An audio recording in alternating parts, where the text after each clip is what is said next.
Assalamualaikum warahmatullahi wabarakatuh. Perkenalkan, nama saya Randi S. Febrian dengan NIM 22002136. Prodi Administrasi Pendidikan. Mata kuliah Komunikasi Organisasi. Yang mana pada tugas kali ini bikin video presentasi tentang materi tentang komunikasi nonverbal. Apa itu komunikasi nonverbal? Pengertiannya yaitu komunikasi nonverbal adalah bentuk komunikasi yang dilakukan tanpa kata-kata, melainkan menggunakan tindakan. Komunikasi nonverbal juga bisa didefinisikan sebagai transfer informasi melalui penggunaan bahasa tubuh seperti mimik wajah, gerakan tangan, intonasi suara hingga kecepatan berbicara.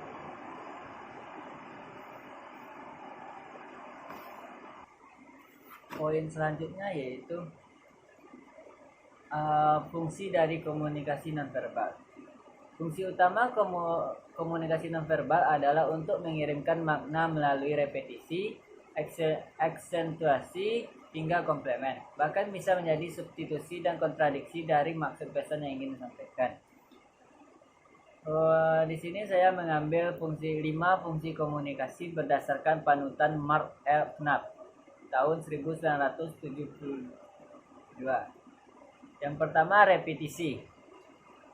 Fungsi ini dimaksudkan untuk mengulangi maksud dari komunikasi verbal. Contohnya menggunakan kepala ketika mengatakan iya dan menggelengkan kepala ketika tidak mengatakan tidak. Yang kedua, substitusi. Ada kalanya komunikasi ini cukup untuk mengirim pesan dan tujuan. Di samping lebih ekspresif dan bermakna daripada kata-kata. Komunikasi nonverbal juga lebih mudah dilakukan dan dipahami dalam banyak kasus. Bahkan menjadi solusi terbaik dalam mengatasi keterbatasan bahasa. Poin yang selanjutnya, yang ketiga, kontradiksi. Kontradiksi adalah penolakan pesan verbal atau pemberian makna lain terhadap pesan verbal yang disampaikan. Kontradiksi biasa berfungsi sebagai humor atau sindiran. Sebagai contoh, seorang memuji prestasi orang lain namun sambil mengolok-olok. Yang keempat, aksentuasi. Aksentuasi berfungsi menambahkan intensitas atau kekuatan pada kata-kata verbal. Contohnya, ketika mengucapkan kata-kata, aku senang bisa melihatmu lagi, dengan lebih keras dan antusias kepada teman yang sudah lama tidak kita jumpai. Poin yang kelima yaitu komplemen. Fungsi komplemen diartikan sebagai upaya melengkapi serta memperkaya makna pesan verbal. Yang selanjutnya yaitu tentang jenis komunikasi nonverbal. Inti dari komunikasi nonverbal adalah menyampaikan informasi, sama halnya seperti komunikasi verbal. Begitupun komunikasi nonverbal yang terbagi ke dalam beberapa jenis yang telah saya ringkas. Itu ada beberapa. Yang pertama, ekspresi wajah. Ekspresi wajah merupakan salah satu jenis komunikasi yang paling sering digunakan. Saat berkomunikasi pun ekspresi wajah adalah hal pertama yang akan terlihat. Bahkan sebelum mendengar apa yang lawan bicara katakan.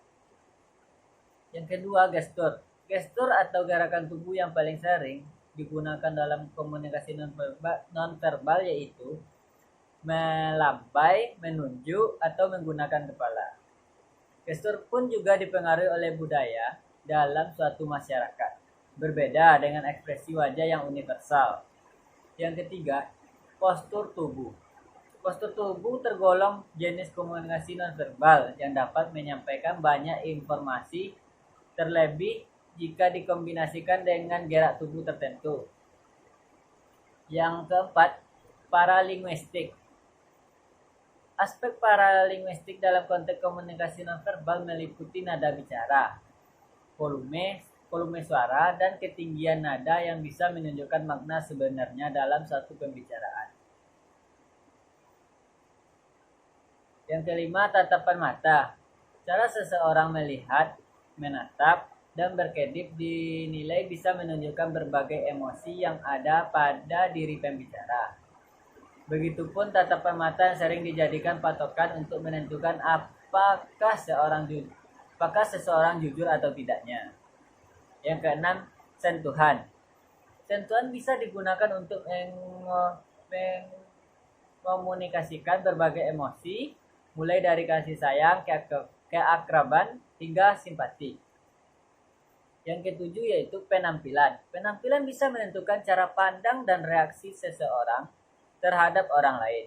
Karena penampilan merupakan salah satu hal yang bisa dilihat pertama kali. Informasi yang didapat dari sebuah penampilan biasanya berbeda-beda antar masyarakat sesuai dengan kondisi sosial dan budaya. Yang kedelapan yaitu proxemic, merupakan jenis komunikasi yang berupa jarak saat komunikasi berlangsung. Jarak atau ruang dalam komunikasi ini pun biasanya ditentukan oleh seberapa akrab dan nyaman seseorang dengan lawan bicara. Di sini saya menyimpulkan ada beberapa yang telah saya ringkas, yaitu tentang komunikasi nonverbal yang menyadarkan kita betapa sama pentingnya komunikasi ini dengan komunikasi verbal. Bahkan komunikasi nonverbal sifatnya lebih jujur dan mengungkapkan suatu hal. Karena komunikasi nonverbal adalah respon otomatis terhadap situasi yang cenderung dilakukan secara tidak sadar. Jenis komunikasi ini pun dapat meningkatkan keefektifan dan keterampilan berkomunikasi, serta mempermudah komunikator dalam mengirimkan pesan dan komunikan dalam menerima pesan. Yang perlu garis bawahi yaitu komunikasi nonverbal adalah tetap dan selalu ada. Jadi baik adanya apabila kita mulai menerapkan komunikasi nonverbal dalam kehidupan sehari-hari, tentunya dengan penempatan yang sesuai dengan situasi dan kondisi. Seperti halnya komunikasi nonverbal, perencanaan keuangan. Perencanaan komunikasi tentu harus dilaksanakan dengan baik agar komunikan dan komunikator terjalin dengan baik. Mungkin itu saja yang dapat saya sampaikan dalam video presentasi kali ini.